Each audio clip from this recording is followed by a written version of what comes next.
Delhi NCR में pollution level कम करने के लिए आईआईटी कानपुर ने 2 क्लाउड सीडिंग के ट्रायल्स करे आर्टिफिशियल रेन कराने के लिए।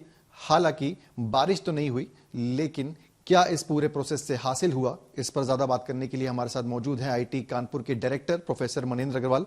सर, एक प्रोसेस जो क्लाउड सीडिंग का हुआ, हमने देखा बहुत सारे डिस्कशंस हुए, चाहे वो पॉलिटिकल हो, सबकी निगाहें इस पूरे प्रोसेस पे थी। बारिश जिसकी सब उम्मीद कर रहे थे वो नहीं हुई दिल्ली एनसीआर में। आप इसे क्या मानते हैं, एक सक्सेस मानते हैं, कहीं ना कहीं आपको लगता है कि कुछ कमी रह गई?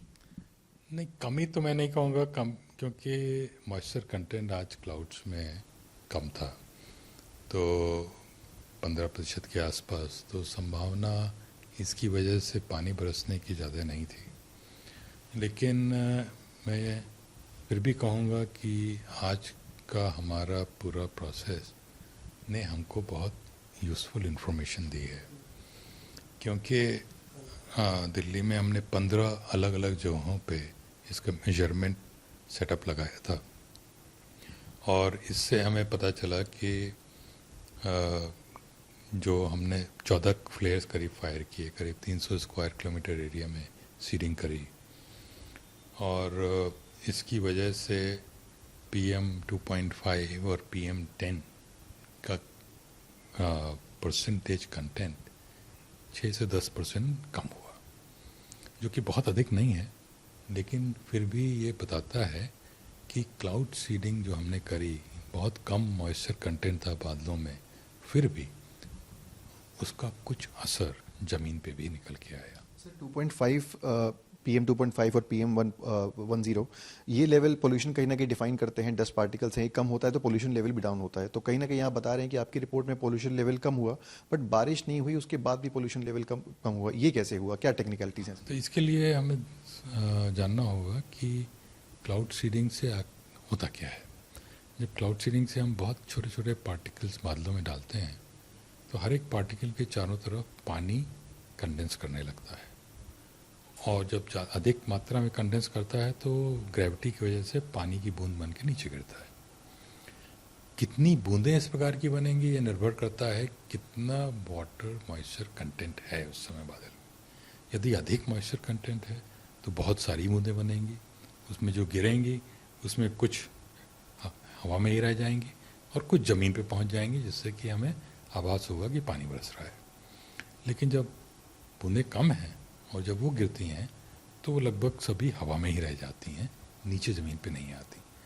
तो इससे ये तो नहीं लगेगा कि पानी बरसा, लेकिन क्योंकि बूंदें कई सारी हवा में आईं और जो मॉइस्चर नहीं, जो पार्टिकल हैं पॉल्यूशन के, वो भी हवा में ही हैं, तो वो कुछ अब्जॉर्व कर लेती हैं, जिसकी वजह से उनका मात्रा कम हो जाती है। सर, हमने पॉलिटिकल स्टेटमेंट्स भी देखे, हालांकि आपका जो काम है वो पॉलिटिकल उससे अलग है, शायद इस पर टिप्पणी ना करें, लेकिन जो एक्सपेंडिचर हुआ है उस पर लोग सवाल उठा रहे हैं।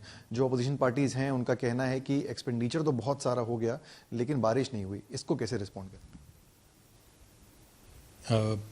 अगर हम आज के एनालिसिस करें, करीब 300 स्क्वायर किलोमीटर एरिया में हमने सीडिंग करी है, इसकी जो कॉस्ट है, अब डिटेल कैलकुलेशंस तो मेरे पास नहीं है, लेकिन मेरा अंदाज़ है ये करीब 61 लाख रुपए लगे होंगे, जिसका मतलब है कि करीब 20,000 रुपये प्रति स्क्वायर किलोमीटर के आसपास कुछ कॉस्ट आ रही है।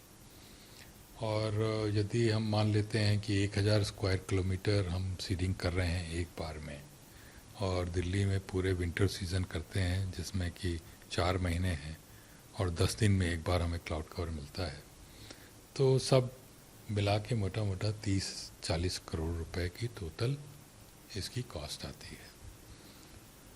मेरे विचार से दिल्ली जैसे महत्वपूर्ण शहर में, जिसका पोल्यूशन बजट कहीं अधिक है इससे, शायद इसका 100 गुना होगा, तो ये संख्या जो है एक्सपेंडिचर की बहुत अधिक नहीं है।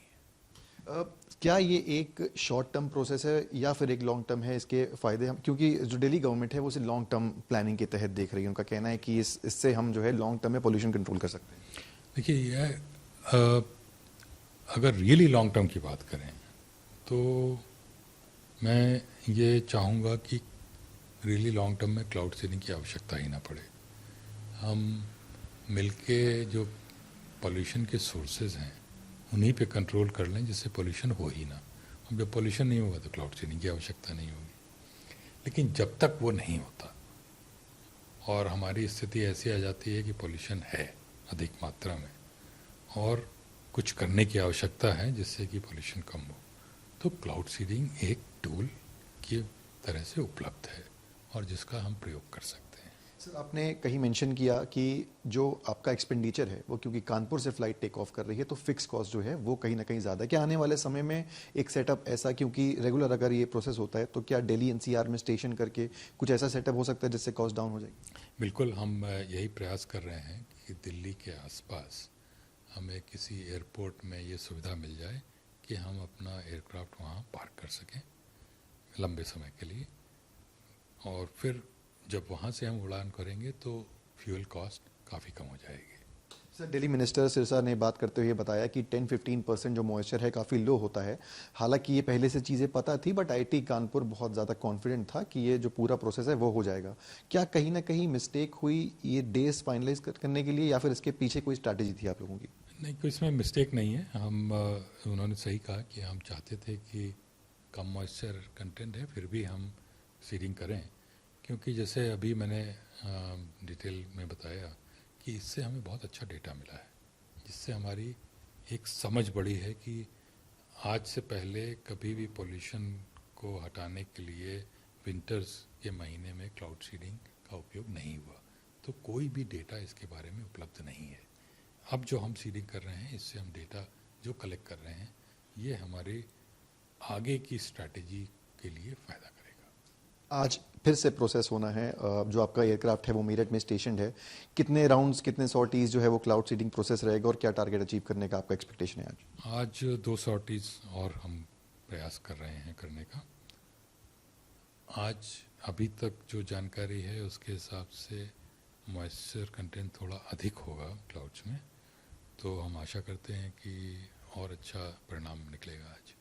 बहुत बहुत धन्यवाद हमसे बात करने के लिए। ये थे IIT Kanpur director professor Maninder Agrawal, जिनका कहना है कि उम्मीद है कि कल से नतीजे बेहतर होंगे, और ये जो पूरा प्रोसेस था ये उनकी कहीं ना कहीं समझ के लिए बहुत महत्वपूर्ण था, और इससे उन्हें काफी कुछ अचीव भी हुआ है, और आने वाले दिनों में रिजल्ट सिर्फ बेटर होते हुए दिखेंगे।